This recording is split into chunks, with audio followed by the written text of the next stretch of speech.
dealer is not interested in art.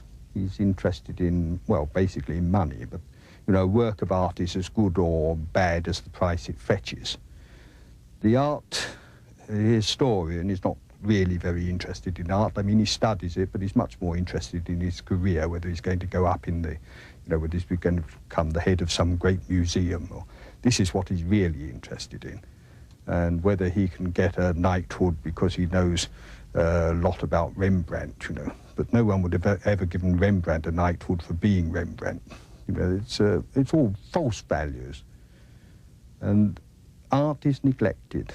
Nobody is studying it, really and truly, with the kind of honesty that is necessary.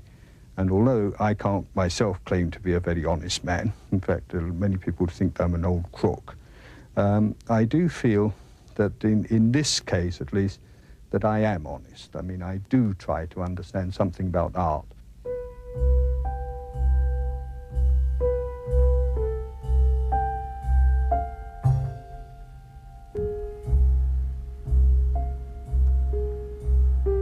The medieval hilltop village of Anticoli Corrado, to the east of Rome, has for centuries been home to painters and sculptors.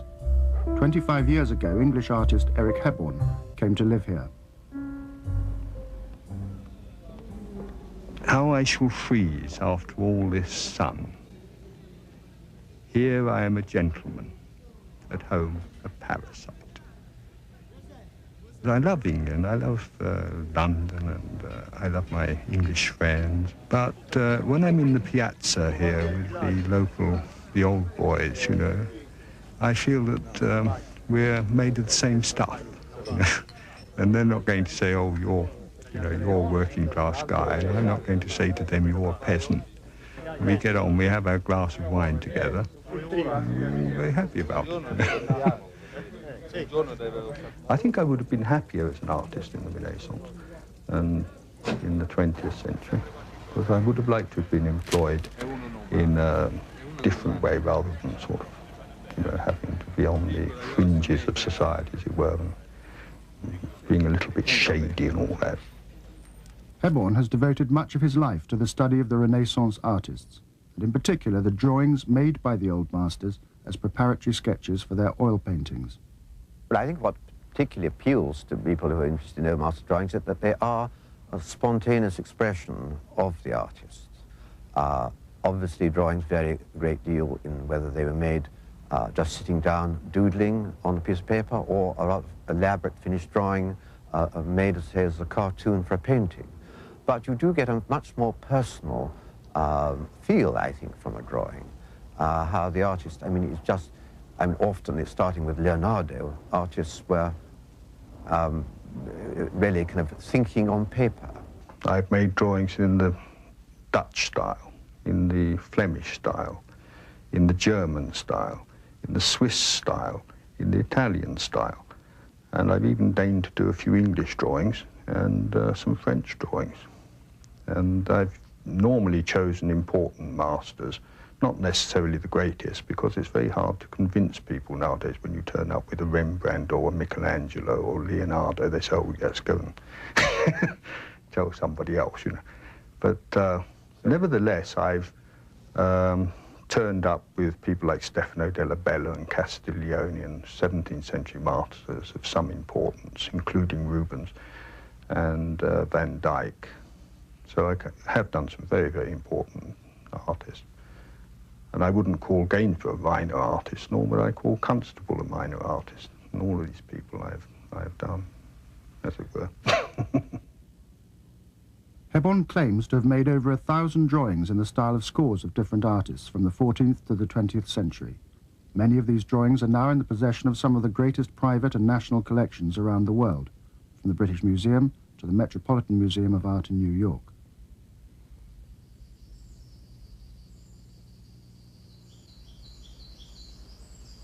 I'm not a crook. I'm just doing what people have always done during the history of the world. I mean, ever since art was invented, people have made imitations of it, shall we say. And I believe that the real criminal, if there is one, is the person who makes the false description. I mean, if I were to tell you This statue here is by Praxiteles, or whoever it's been copied from. I would be making a false description. Even if I said it was Roman, I would be making a false description because it's a modern copy. But that doesn't mean to say that you can't enjoy it. I mean, you can enjoy it. The fake isn't necessarily bad as a work of art. It is simply something that's wrongly described, and age sometimes gives dignity to imitations, providing they're of some quality. And they should be enjoyed for what they are, rather than being questioned for what they're not. The sale of several drawings in the style of Augustus John to a specialist dealer in London helped finance Hebborn's permanent move to Italy in the summer of 1964. For the next decade, business was brisk on the top floor of an old palazzo in the heart of Rome's antique district, a conveniently short walk from the Christie's sale room in Piazza Navona.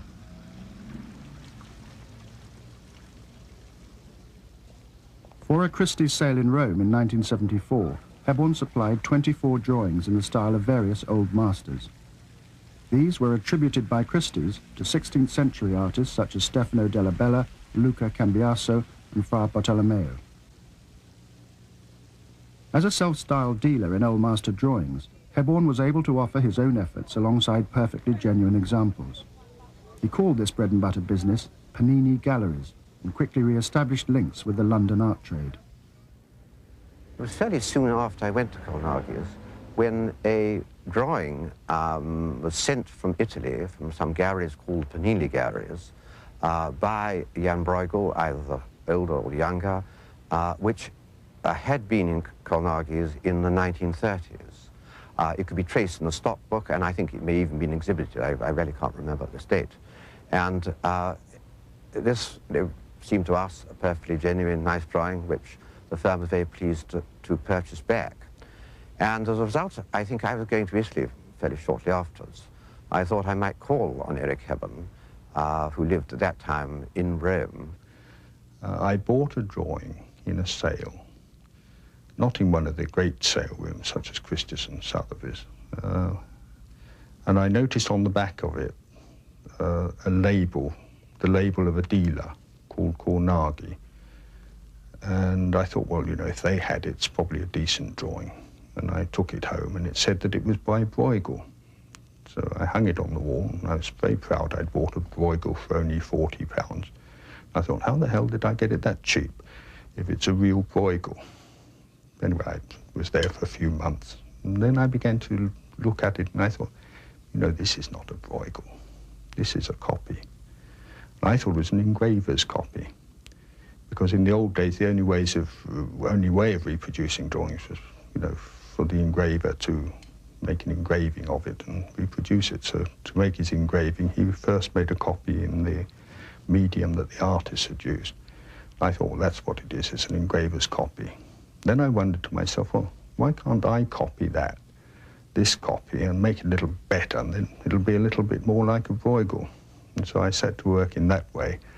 And I made a copy, a very close copy, I mean, almost exact copy, but I speeded up the lines. That is, I gave it more vigorous movement. And it did look a bit more like a Bruegel to me when I'd finished. And then I did something I rather regret doing now. I tore up the thing I'd copied, the thing that'd been in the Colnagi frame, and I flushed it down the lavatory. And I rather wish I hadn't, because it would be nice now to compare, you know, perhaps time, you know, perhaps I destroyed an original Bruegel. I hope not, and it seems that the people in the Metropolitan Museum think the same thing. I mean, they seem to be happy with my copy. I have talked very recently, in the last day or two, to the Metropolitan Museum, who naturally have subjected it to very close tests, such as tests can be made. And they say the paper is perfectly genuine, the ink looks perfectly good for a drawing of that date. And though naturally they're keeping an open mind about it, they can see absolutely nothing wrong with the drawing. I don't have to prove whether I did it or not. If they can't see it, what kind of damned experts are they? I mean, they should be able to say, this is definitely by Bruegel. But then you ask them, they say, yes, this is definitely by Bruegel. Then you say to them, is it by Jan Bruegel, the elder or the younger? Well, we're not quite sure about that. Professor so-and-so says it's the younger. Professor so-and-so says it's the elder. But, you know, it could be a very late follower. That's my claim. There are one or two tests you can do for ink, but that does presuppose there had to be certain substances in the ink which were not known at that particular time. But for the most part, it would not help. And anyway, in order to do these tests, you pretty well have to ruin the drawing, so that at the end of the day, you're not very much better off. I've just been in the forest, if we can call my little wood a forest, collecting oak galls. And these I need for making oak gall ink, which is the kind of ink that Parmigianino used in the 16th century. This is a common recipe for oak gall ink. There are about 30 of them that I have in my collection in terms of recipe. I'm going to add rainwater, gum arabic, and a little iron sulfide. Iron rusts and it eats through the paper. There are many old drawings that are consumed in this way in parts of the drawing, and I imitated that on the Poussin. And I did it, I wouldn't have done it on a more important drawing because it lowers the saleability of a drawing when it's in bad condition. I mean, if I'd meant that Poussin to pass as a Poussin, which I did not, I would not have aged it in that way because the value would have gone down immensely. But in this case, I thought, well, you know, let's give it a really nice old patina and make it convincing. So that's what I did. No ingredient is really secret because, you know, chemical analysis can discover it. But I don't want to encourage forgery, do I, by giving away these tricks of the trade that people might use dishonestly.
Early part of my life, I think, was rather sad.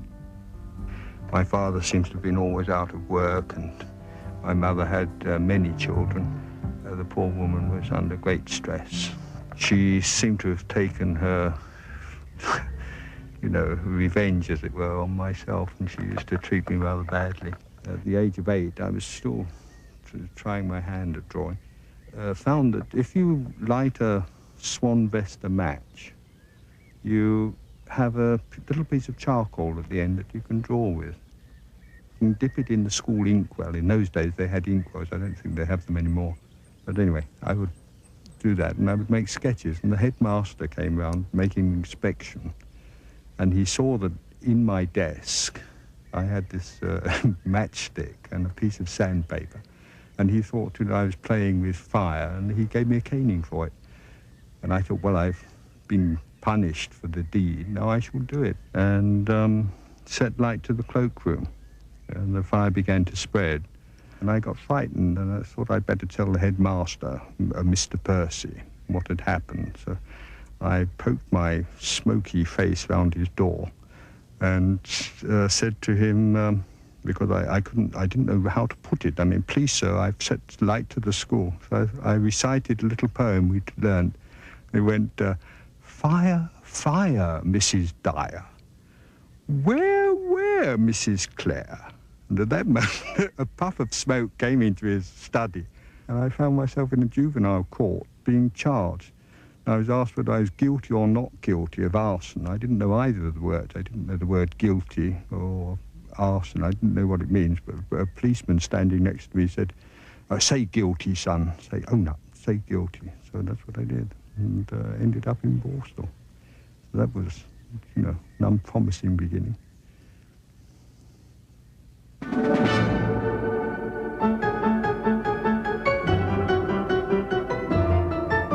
Eric Hebborn arrived as a pupil at the Royal Academy of Art in 1957. Like the Academy itself, Hebborn was already steeped in the ways of the old masters. Very little comment made about one's work, apart from the odd revelation that somebody had won a prize or one hadn't won a prize. He seemed to win a lot of prizes. We didn't win any, hardly. No. Practically nothing.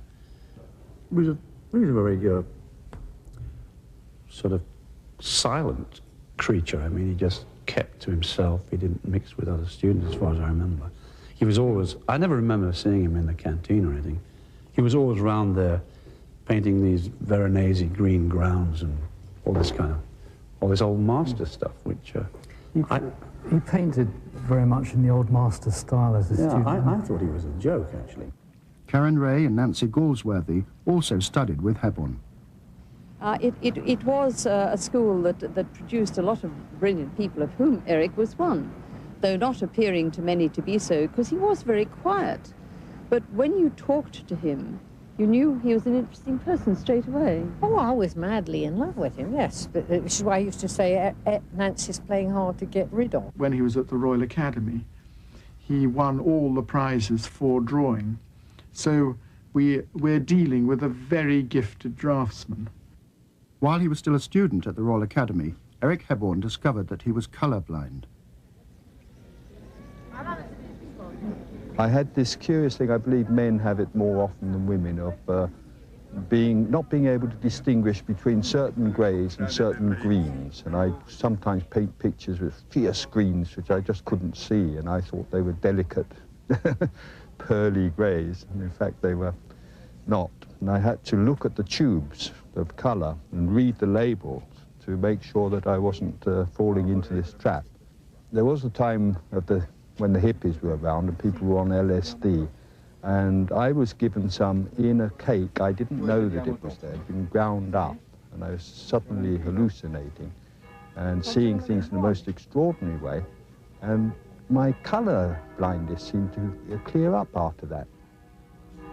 One 18th century Italian draftsman whose architectural drawings have consistently attracted Hebborn is Giovanni Battista Piranesi.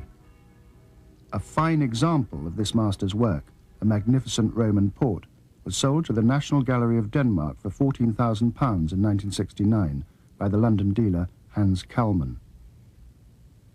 Who was Hans Kalman? Because he's now dead. He was a dealer in drawings, and a very important dealer in old masters, who perhaps had the best stock in London of old master drawings at one point, perhaps even better than Cornaghi's. I sold quite a lot of drawings to him. I mean, I imagine it went into the hundreds. He, put my work on the market in large numbers and to important people. There was a Piranesi in the National Gallery of Denmark, a Roman port, magnificent Roman port. Did you do that? Yes, of course I did. I've said so often enough, and so have other people said so. Why do you suppose this is not being accepted now? Well, I don't know. Wishful thinking, perhaps, on the part of the National Gallery of Denmark. But no proof of... But, I mean, it's absolutely... Well, I say, but people believe what they want to believe. But there's no doubt that the drawing passed through my hands. I mean, I had the drawing. It was I who sold it to Hans Kalman, and it was Hans Kalman who sold it to the National Gallery of Denmark. And it was not known before. Hebborn's friendship with the late Sir Anthony Blunt lent credibility to his activities as a dealer. The dealers who work with higher quality drawings tend to want a scholarly opinion. And this is why, in the case of Blunt, he would occasionally give his imprimatura and say, oh yes, I believe that is a genuine Poussin, Castiglione, Dalla or whatever artist Blunt happened to know rather a lot about. And of course, sometimes mistakes were made. But if a mistake was made, it's basically uncorrectable, because without actually someone writing a very serious article in a learned periodical saying that these attributions are provably wrong, the matter just drops. I knew that Anthony Blunt and this dealer, Hans Kalman, were antagonists. I mean, they didn't agree with each other. Hans thought that Anthony was, not very bright on Poussin, and Anthony thought that Hans Kalman wasn't very bright, so I thought I'd make this drawing to tease them. I thought I'd make it near enough to Poussin for Anthony to take it seriously, but not close enough for him to accept it and put it, among the master's works. Then I'd take it to Hans and say, look, Anthony Blunt says this is a fake. What do you think? And I knew that his reaction would be, what, the fake? If Anthony says it's a fake, it must be genuine, that sort of thing. Anthony Blunt was regarded as one of the great experts. He was, after all, in charge of the Royal Collection, and the Royal Collection is one of the most magnificent collections of Old Master drawings in the world. Anthony was engaged in cataloguing it and supervising other people's catalogues of it. His range of expertise, knowledge and awareness was immense. Christopher White at Colnaghi's had been one of his pupils, just as I had been, and I'm sure that amongst Anthony's pupils there was a level of devotion, if not veneration, which made us all take very seriously anything that he was inclined to suggest. When I have a friend, I treat them slightly differently to the way I treat. So I'm not totally objective about Anthony. I would hate to ruin his reputation as a scholar. When he was alive, I didn't want to do it, and now he's dead, I don't want to do it. I don't want to jeopardize his, well, I've said it, his reputation. So I shall tend always to rather defend him. I know this is not objective, but at least I admit it. Were you lovers? No, we were not. No. Oh, yeah. Well, we almost were. There's one evening I came back from the Rome scholarship, and I hadn't seen him for a number of months. And he sent me a telegram. He said, well, why are you so damn standoffish? I think the telegram read, well, why so standoffish? Telephone, and he gave his telephone number, and I phoned him up. He said, come round this evening and we'll have a few drinks together. And I went round, he was drinking his gin and tonic, which he loved, and I don't mind it either. But I had an empty stomach, and I got as drunk as a lord, and he got as drunk as a sir, which he was in those days. And we were reeling around. He eventually collapsed on his bed. And I'm sure if we hadn't drunken so much, I mean, we might have actually made love, but we did literally go to bed together. And in my book I've said that we were suffering from brewer's droop, as they call it in some circles. What Hebborn did, and where he was very clever, was that he did deal in Old Master drawings, as well as being a brilliant artist himself. So he mixed his drawings with those by original works, and I think he probably did show them to Blunt, and Blunt quite naturally was a collector, and therefore anyway he would have been interested in seeing them, and I'm sure Blunt would comment on them. But I don't think there was any collusion there with Blunt actually working with Hebborn and then telling him to go to Sotheby's or Christie's or Colnaghi's or wherever and sell the drawings. It seems as though I sold a lot through Colnaghi's because Colnaghi's are the only people who made a public statement saying that I'd sold. In 1978, the London dealers, Colnaghi & Co., felt obliged to issue a statement to the press. They acknowledged a common hand at work in a number of the drawings that they had handled over the previous 10 years. The source was Eric Hebborn.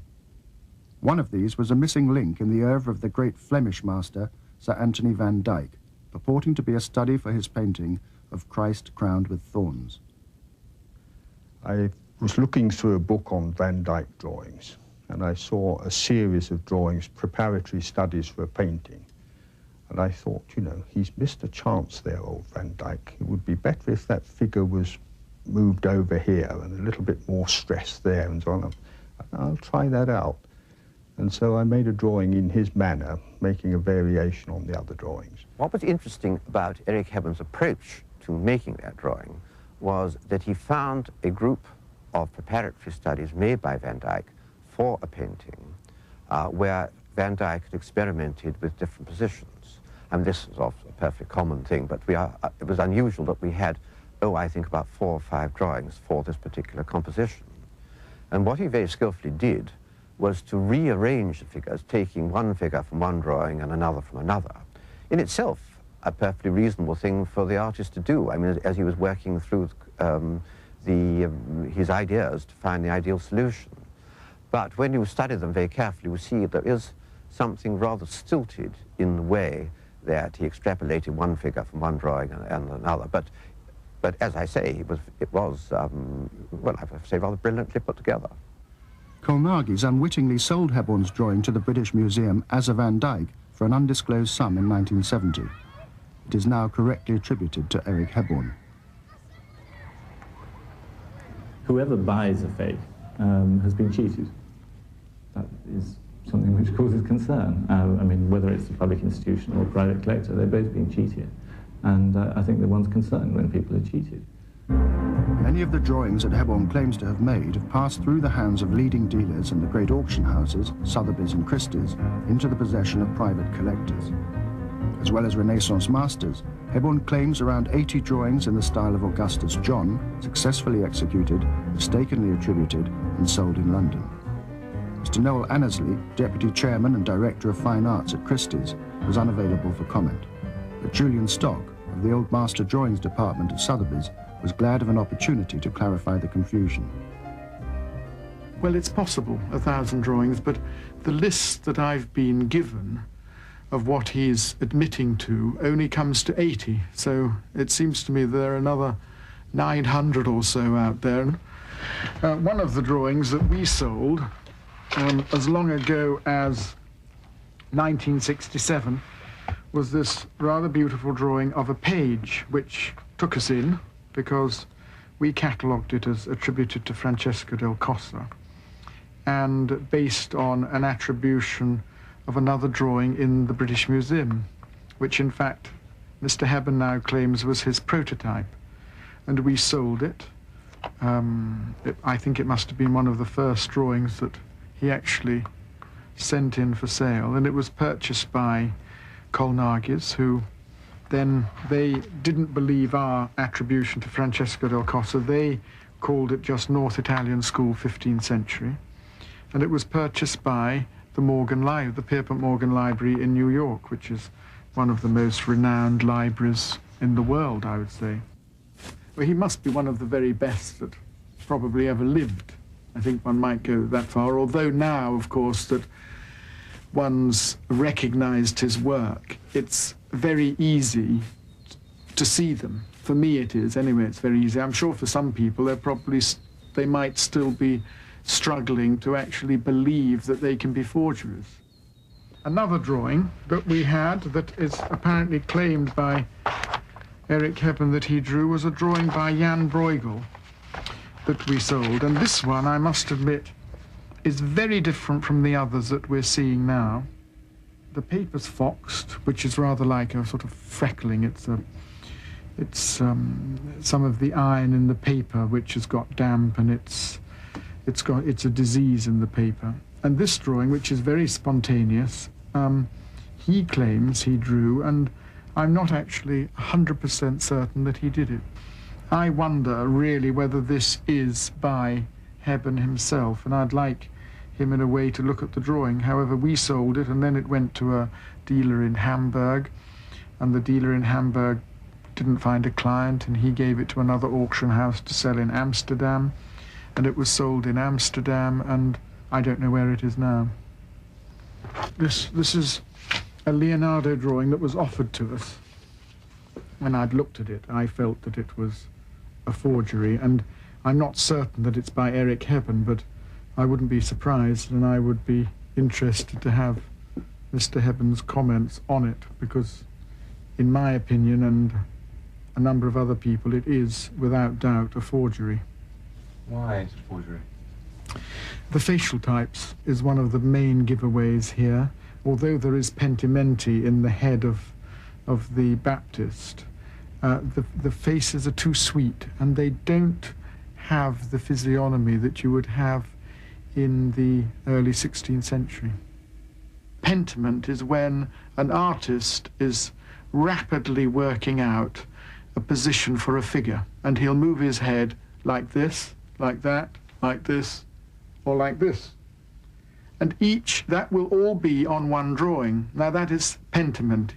We call it pentimenti. And when we see that, that gives us lots of confidence that the drawing is an original work of art, because normally the copyist doesn't do that. He just copies one position of the head.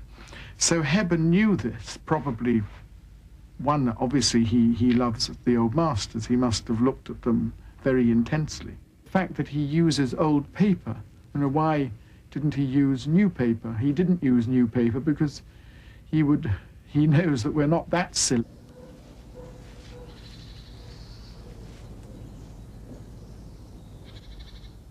Old volumes containing blank fly leaves are still easily available from antiquarian bookshops. Here I have another book. I've removed a piece of the vellum, and curiously enough, the shape corresponds rather, with this drawing. If we notice the line slopes down at the top and so on. This is attributed to Pisanello. It's a drawing of an eagle's head. The inspiration for that drawing came from a photograph in a book called Animali, Mondo Animali, and there's the photograph. Let's have a look at the drawing together with it. There we are. You see it's in exactly the same position, and I think there's little doubt that, in fact, that photograph is the inspiration for this drawing. This drawing was attributed to the Italian Renaissance artist Pisanello by the gallery Salomon Agostoni Algranti at their sale in Milan in 1885. In the same sale, which contained a large group of drawings now claimed by Hebborn, was a small study of women attributed to Parma il Giovane. Here we have Parma il Giovane, Venice, 1544 and so on. And here's my sketch for this, or related to it. I screwed it up, I wanted it to fade away, and somehow it survived. It was sold in this thing, and it has here ex-collection Earl Spencer. Now, how the hell he could have had it before I produced it is something I shall never know. Important drawings often bear one or more collector's marks, small stamped monograms which indicate their past history with collectors, such as Jonathan Richardson and Sir Joshua Reynolds. Many of the drawings that he's now claiming to have done bear fake collector's marks on them. Doing that, I would imagine, is going beyond just drawing and letting the expert make up his mind. He's actually making the expert believe that the drawing comes from Sir Joshua Reynolds or Sir Peter Lely, and therefore it should be an original. Reynolds is not a particularly distinguished collection. It contained an awful lot of dross. And I mean, sometimes sheets with a collector's mark on are more interesting for the mark than for the drawing. So it was quite a shrewd one to choose. Yes, why not? They're very decorative. I mean, it could be claimed. I mean, people will claim that it's forgery, but that's just their opinion. Tell me about why did you put collector's marks? Well, they look nice, for one thing. And surely it's because they helped convince the experts that they were genuine. I don't think so. I mean, if they were experts, they would have seen that they were false collector's marks. They should have seen, in fact, they weren't done very well. Some of them were done freehand in watercolour, rather than being stamped. I mean, I did them in a very amateurish way. They shouldn't have been fooled at all. But you see, what is the whole factor in the whole affair that seizes people's imagination is the money. Eric has never harmed anybody. He's cost a whole lot of people a lot of money, and I'm jolly glad. laugh at the expert and have a certain amount of pleasure in seeing a drawing that you did in a museum with a learned catalogue entry, and you look at it and you think, well, they don't know what they're talking about, and I suppose there's a certain amount of pleasure. Of course, in a way, I find it amusing myself. It's been claimed that you're a millionaire, that you made $1 million. Yes. Are you a millionaire? No, certainly not. A great deal of money must have gone through my hands, but it goes through everybody's hands nowadays because life is expensive. Even a modest lifestyle like mine costs money, and I've had to make a living as an artist, a painter, sculptor, and all this sort of thing in my own right. And some of the money I've earned has come through doing the fakes, as it were. Well, I don't like the word fake applied to perfectly genuine drawings, but, you know, it's a word that people will apply to what I've done. I think that he's behaved really extremely badly to people who have trusted him, and that I find deeply offensive. As for any sympathy with the trade, that I have none at all. The trade has always been well, certainly for the great bulk of the last 30 years, the trade has been run by, put no fine point on it, who ought to have known their business better, who ought not to have had such elastic judgment, who ought not to have taken risks, who, knowing once the finger had been pointed at Eric, as it was very early on, that he was a dangerous customer to deal with, and continue to deal with him. For those people, we need have no sympathy at all. My immediate reaction to the idea that Eric made at least 1,000 drawings would suppose that there were probably rather more than that, judging by the rapidity with which they are scribbled. I believe it was Diogenes who went out with a lantern in the middle of the day and was asked what he was doing. He said, well, I'm in search of an honest man. And, well, I think you might possibly find an honest man, but I don't think you'll find an honest man who's also a dealer. No dealer is likely to turn down something in which an enormous profit resides on a sort of 10% suspicion. He will take it on and push it. Italian dealers are an extremely dodgy lot, in general, I suppose. I mean, Italy has been a source of fakes for centuries. I mean, they're absolutely brilliant, and the dealers don't actually mind selling them. You know, if somebody's foolish enough to buy them, why not? If they get something in that looks like Pontormo, they're frightfully keen to sell it as Pontormo. You know, they won't go round and really seriously look into it.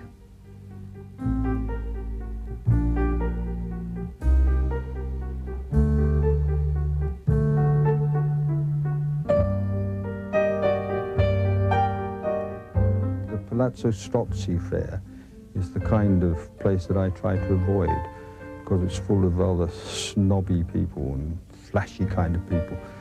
And I feel also too close to the dealers. I like to see as little of them as I possibly can, just enough to sell them something, and then I'm off. Because on the whole, you know, they're not the kind of people I like. And I believe they don't like me anymore.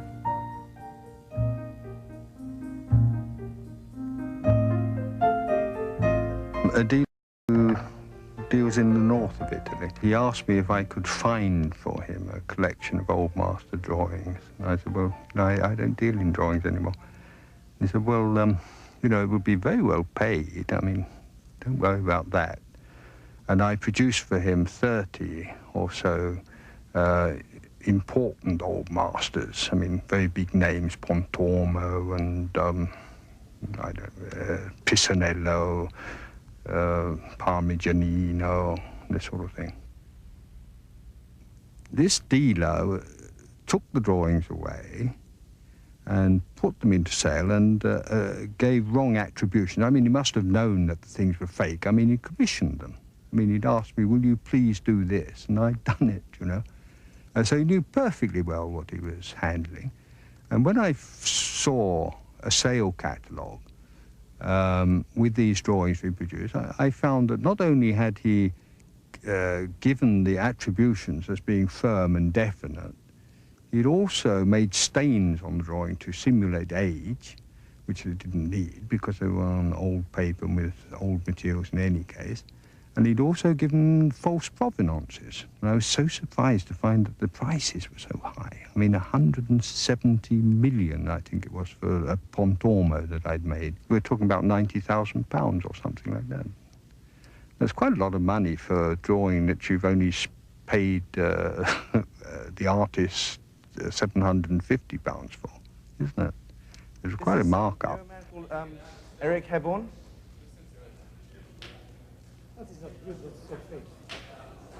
Yes, it's by Eric Hebborn. Hi? Eric Hebborn? Signor Eric Hebborn? He's an artist. The Salomon Agostoni Algranti catalogue for their Milan sale of November 1985 appeared to confuse the dealer who had helped to compile it. Eric Hebborn? Si. No? The exact details of the Milan sale remain shrouded in mystery. One magazine reported huge prices, while other dealers who attended the sale dismissed it as a bad joke. Little is known of the whereabouts of these drawings, but one of the Milan Hebborns, a pastoral scene attributed to Castiglione, was sold for over £9,000 at Christie's London in December 1990. It was bought by a leading dealer in New York. I have, in fact, carried out my most significant work in the last decade or so. But this is merely because I'm getting better. You know, an artist isn't quite like a footballer who sort of gets tired after the age of 25 or whatever it is. Artists can go on forever and ever. There's a beautiful drawing by Goya on this subject, saying we still learn of himself as an old man with a beard and he's tottering towards the grave. But one can still learn and must still learn. And so even in my fakes, I'm getting better. I don't know when. I suppose if you did the perfect fake, you can't get any better. I'd like to think I have done one or two perfect ones.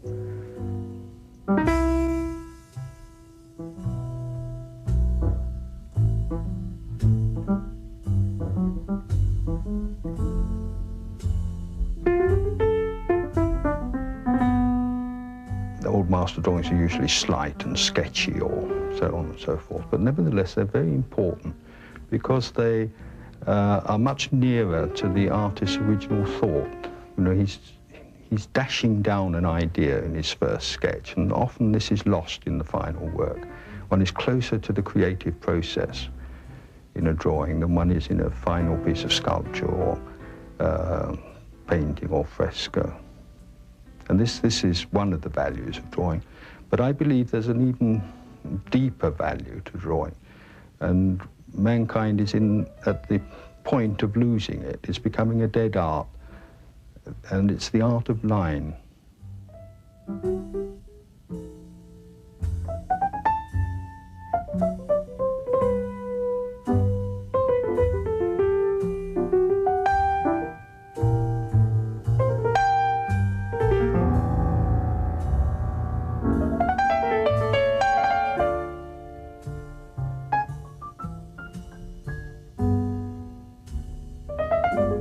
I wouldn't say that I'd been taken seriously by society or by the scholars or by anybody else. I would say I'd been totally ignored. The only reason people are taking notice of me now is because I've made a handful of fakes. Nobody is truly interested in the art side of it, what I've really done, whether I have a contribution to make or not. What they're interested in is the scandal of someone having faults of experts. We should enjoy works of art for what they are. Don't worry too much whether the attributions are correct or otherwise. And in the long run, I think my story will have a beneficial effect on the experts and so on. I think they'll take a wider view of the whole matter and not be such fusspots as they are now.